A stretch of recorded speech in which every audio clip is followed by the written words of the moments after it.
Welcome to Access, thanks to Crypto.com. Matthew, Lloyd and Damian Barrett with you, where one game remains to complete round 13. And Carlton on Sunday night got a much-needed win, Lauder.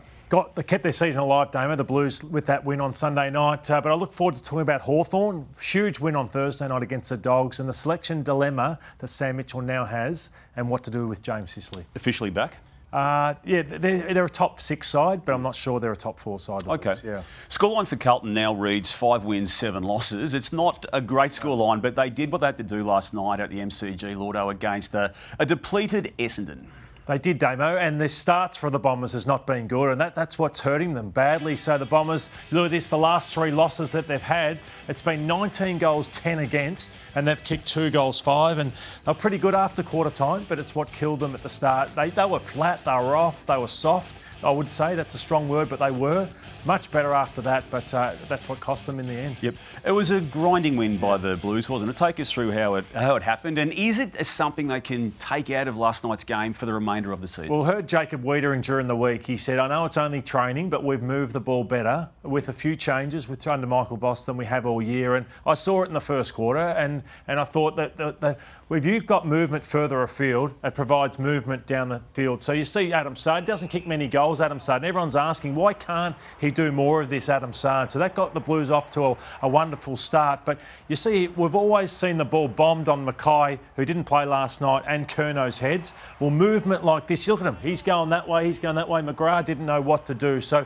that was the exciting part. We're going to talk about Sam Walsh soon. He was back, he was moving better than we've seen all year. But even this, goals like that from your big key forward, you can't plan for that, and that's where they were much, much better. Is there an issue when you see that, Lordo, and you can see the scoreline there, and then they stop when Essendon got going? Yeah, that is a great point you make. They can't sustain it, and you can't have momentum for the whole 4 quarters. And they were able to get it back late in the quarter, and you see Zach Williams, who's important to them, gets out the back here of young Clark, who got caught up in the play. But you're spot on. For second and third quarters, they were sort of had no answer in terms of how they could score their next goal. So that is why they're sitting where they're sitting. And their intercept work last night was good too, wasn't it? Again, Essendon is pumping the ball into a forward line that's depleted. Wright had a good game, but they stood up down back. Jack Silvani, Lordo, we'll see him here. He is having a great season. Others stood up as well. Yeah, this is the part that's keeping Carlton's season alive. So defensively, they're pretty good. So Silvani, I agree with you. He's been their best 3 players this season from a consistency perspective.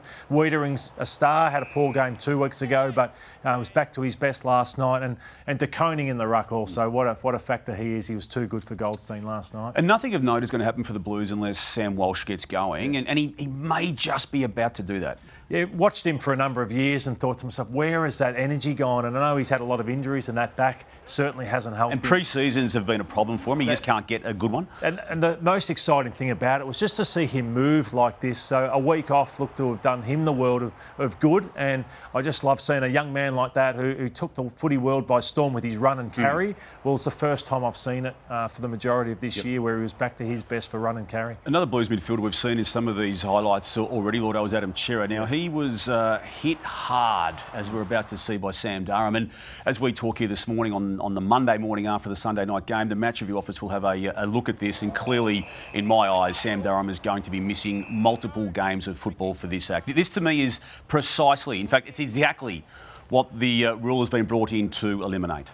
Yeah, it was bad. Yeah, this is as bad as anything I've seen all year. That's how you break someone's neck. So where he's lucky is that Cerra played out the game. And he's got a big bruise on his eye, Adam Cerra. So he's fortunate they didn't hit him on the top of the head and he's hit him on the side. So how many weeks do you think he gets? Because if he is off with concussion, that's 4. If it's concussion, 4 or 5, maybe. So what do you think now? I still think 2 or 3. Good, I think the act itself and the danger component to what he did has to be sanctioned in a very heavy way. And I think also part of this review and debrief on what happened, the Carlton situation where Cerra was not checked properly, in my eyes, in my opinion only, for HIA reasons until 10 minutes after the event. So. Coach speak this week on Access for Crypto.com is Damien Hardwick. He's not sugarcoating a second consecutive loss this week against Geelong, previously against Fremantle. You know, they're a top 4 side, have been for a long period of time. We're short of them. So we've got some work to do. So, you know, we don't take any note in honourable losses. That's not us anymore. We've got to get better. I've got some work to do. I was really pissed off, to be perfectly honest. We sort of knew the game that we needed to have, and we unfortunately failed the test.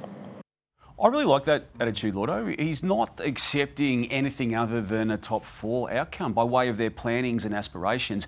Ultimately, though, as we have a look at what the Cats did to them, because they did break them down in key moments and key parts of the games, are they good enough to finish top 4, the Suns?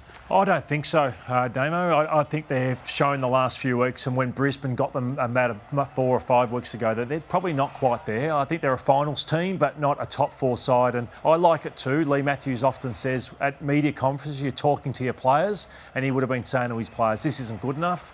And he would also say to himself, did I handle this game well enough? Because what you don't do... He would question that, would he? I would. I think he maybe should go to his players and say, I know, because he was asked about it at half time, and he said he was happy to play with, Geelong having 7 defenders and them 6 forwards, but I think that need to be adjusted and equalise the numbers, because it didn't help the forwards at all. So it's on him as well. I think so. Yeah, well, there's one bold call you've just made. Let's make another one. Officially today on Access for Crypto.com, the bold call officially is the Geelong focused. Yeah, it is. And I know you've always been a massive fan of Geelong and Chris Scott, and rightly so with what they've produced, but my bold call is that they are grand final bound, and I haven't said this all year. I just think that they are the. So you're drinking the Kool-Aid that I've been drinking. I'm drinking it now. I'm with you because yes, they'll have a few losses from here to the end of the year, and some will say they played Gold Coast down at GMHBA where they have a great record. But I look across every team in the competition, and they are the side now I trust. Right. Number 2 behind Collingwood, and I think they'd put up the best fight on the MCG against Collingwood in September with what they've got. I don't think they lack for anything. I think their defence is sound with the way Chris Scott coaches. I think the midfield now with Holmes, Bailey Smith, Dangerfield back is there, and then their forward line with Jeremy Cameron. I think they are the most even side behind Collingwood. Right. You've used the word trust there. Yeah. That's not a word we've been able to use this season too often on the Sydney Swans, and they beat Richmond on the weekend. You need to factor in the lack of quality of opponent, but they got some systems going again, Lord. Again, a bit similar to Carlton. They tried a few things and they came off. Yeah, sometimes you just need a bit of luck with your draw and who you're coming up against, and they got some confidence. They were very poor in the first quarter against Richmond, but after that it was a dominant display by Sydney in every way. Rowbottom put the clamps on Preston at quarter time, and then the big boys got to work. Isaac Heaney, Warner, Nick Blake, he was sensational off half-back. So we put it in perspective, but the exciting thing is they have a break, they have a week off, which gives their stars time to come back. And we've looked, Damo, at who they could leave out and who they could bring in, and could they possibly get a run at it? Yeah, well, if it all goes well, and if the rehab continues for a couple of big names on this screen, particularly those first 2 names in Goulden and Papley. Goulden's the most important player, I think, in terms of his absence. Papley and Marty Roberts could all be back after the break immediately, and they immediately look better with that quartet back in. Yeah, I still don't have them making the finals, but let's see what these players can do, and can they make a difference. And you mentioned you're sometimes benefited by who you play. They've got a draw that allows them to at least get on a roll if they're good enough to turn it around.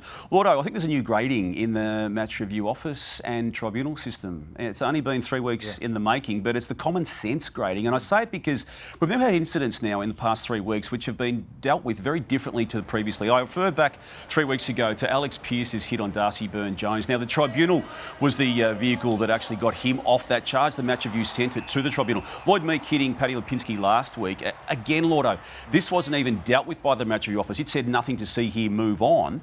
And then we get to this week just gone. Tom Stewart had this massive hit on Noah Anderson, and while Anderson was scanned and taken to hospital for those scans, and the head hit the ground, he too has been cleared by the match review office. I like it. I don't think there's any coincidence in this time frame being the time frame that Andrew Dillon has gone and got Greg Swan out of Brisbane. I think the common sense grading is kicked into the system. I like it. It's a combative sport.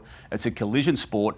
And those incidents, I think, would have been dealt with very differently with player sanctions 4 weeks ago. Yeah, I'm pleased too. I think particularly Meek and Stewart. I was a bit confused with the Pearce one. I wasn't sure what would happen there with Pearce, because I've seen players go in the past potentially for acts like that. But what was made of Tom Stewart's over the weekend, I think people got caught up in the wrong way. I think it was never going to be a suspension, and it was a good hit and a clean hit. Can Jordan Dawson win a Brownlow, Lordo? Yeah, I think so. I think he's been in the best 3 players for the season. So we're going to get to the in top... the comp. In the comp, yeah. So that's how good he is. Well, he was one of the best 3 on the ground for the Crows in their big win Friday night against Brisbane Lions. He stood up in all the key moments, Lordo. Have a look at what he does here. What I liked about his game is I thought Dunkley held him for the first 3 quarters, did a pretty good job, and they sent him forward. And he's a big guy, Jordan Dawson, and that sort of overwhelmed Dunkley in the last quarter. So he was instrumental in the first 3 goals, where they kicked 5 goals to start the last quarter, and it was off the back of Jordan Dawson. So that's a sign of a great player. Look at this moment, Lordo. This is as big a pack mark as you're going to get in 2025. He took it, and then more importantly, went back and drilled it. Yeah, he's an inspirational player. He has been. He was a wingman at the Swans, and now he's turned himself into a big-bodied midfield. And I love the defence, which you and I have touched on a number of times at the Adelaide Crows, and they're unheralded, but they get the job done every week. Josh Worrell is one of the biggest improvers in the game. So's that man there, Mark Keane. Yeah, I didn't see that coming from Keane either. Here's Worrell late in the piece. They were absolutely under siege, this Adelaide Crow defence, late in that last quarter. Should have won Brisbane, as Chris Michael Fagan Annie said. coming in there. And Michael Annie did the job on Charlie Cameron all night.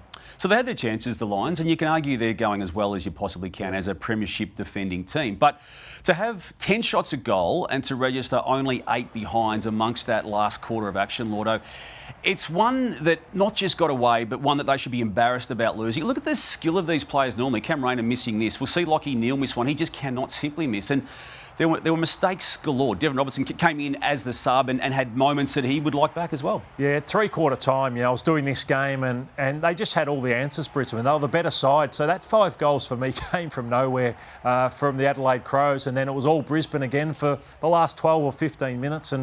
And it sums up their year. They've been inconsistent, so they're still thereabouts, obviously, in the top 4 mix. But, yeah, they have been inconsistent. You don't see Zach Bailey kick a ball like that on more than one occasion in the last quarter. And again, Lachie Neale, we laud him, Lordo, but he has to kick that. And he knows that. Yeah, 4 points that's got away from them big time, the Brisbane Lions. And well done to the Crows. Nixie said we've lost a lot of tight ones in the past.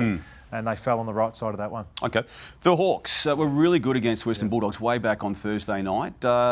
You like them, but you've got a selection problem now, Lordo. Yeah, I want to start with that. It was an attitudinal win first. So I just thought what they did was all attitude and between the years. So to have laid in the 30s tackles the previous 2 weeks and to come out and lay 82, that's to me was attitudinal. So they've had weeks where they've had sleepovers and all these sorts of things that they've been doing to try and get themselves going. They got their mojo back off the back of this.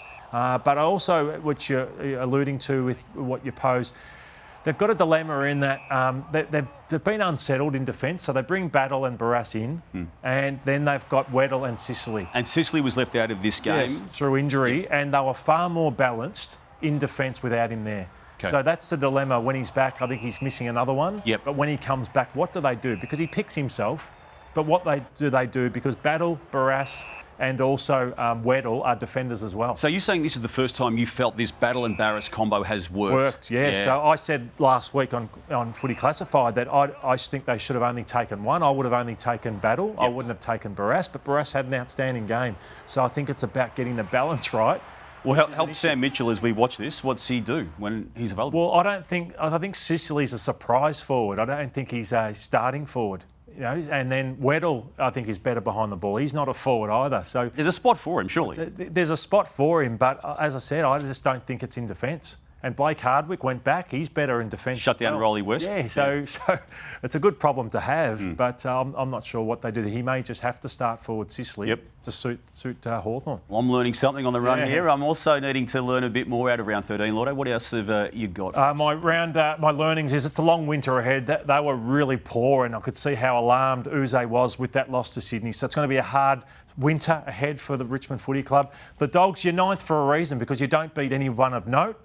You seduced me, you teased me, I got caught up in you, but you do not beat anyone of note, so you are where you deserve to be. And the Giants, as I said last week, even after they beat Richmond, they are the biggest disappointment of the year for me, and they seem to have no cohesion as a team whatsoever.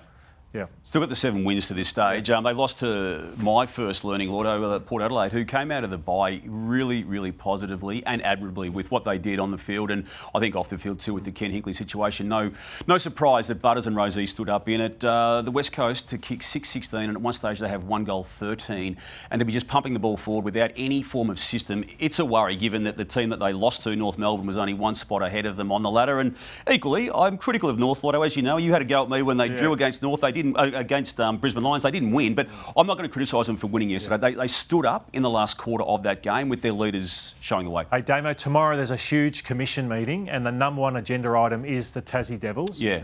Can you fill us in on what you think is going to come out of only that? That, as we know, that the entire AFL system, by way of its clubs, Lordo, signed off on this deal being done, predicated on there being a stadium. Now, events in Tasmanian politics during the course of the week have murkied the waters or muddied the waters on that particular issue. It's certainly no closer. It's further down the track than it has ever been when it comes to the AFL clubs. And I think there'll be a public declaration again out of the meetings tomorrow, Lordo, initially the commission itself and then the gatherings with the club chair people, that no stadium means no team, and people can have their opinions around that. They can say use the Launceston Stadium, use the Hobart one. They will do that, but they're not going to be doing that unless they get a guaranteed, ironclad, signed off on agreement to build that new stadium with roof. And that's the bottom line. It has been from the outset, and it will be as a result of what's happening in the political landscape. So could the stadium come in time and they start their career or their first few years in other venues? They won't start, they won't be given the licence unless there is that locked-in, written, signed off in through the Parliament deal to have the stadium. So what do you think as you sit here right now? Are you more as you stand here right now, are you more concerned about the team now than you were last week? Yeah, certainly in the time frame that's been identified. 2028 was the time frame they've given. Right now, that is very much line ball. Hey, Lordo, the 25 has been an addition to afl.com.au and AFL Live platforms this year. There's a new release of it this week. Now, the last time it was released was a month ago. There's going to be changes to that top 10. Who have you got coming in and out? There's 4 that I think should be in that top 10. I've got Jordan Dawson, Noah Anderson, Bailey Smith and Jamie Elliott, who should be in that 4. I think Patrick Cripps could go out. I think Chad Warner could go out. Yep. So there are a couple to name that these 4 should go in for. And Caleb Sarong would move out as well. Yep, McCluggage and even Maxi Holmes Yes. were in mind. So we'll see where they finish up because it's a group think, Lordo, and it's a group consideration. Thanks for watching Access for Crypto.com. We'll be back next Monday.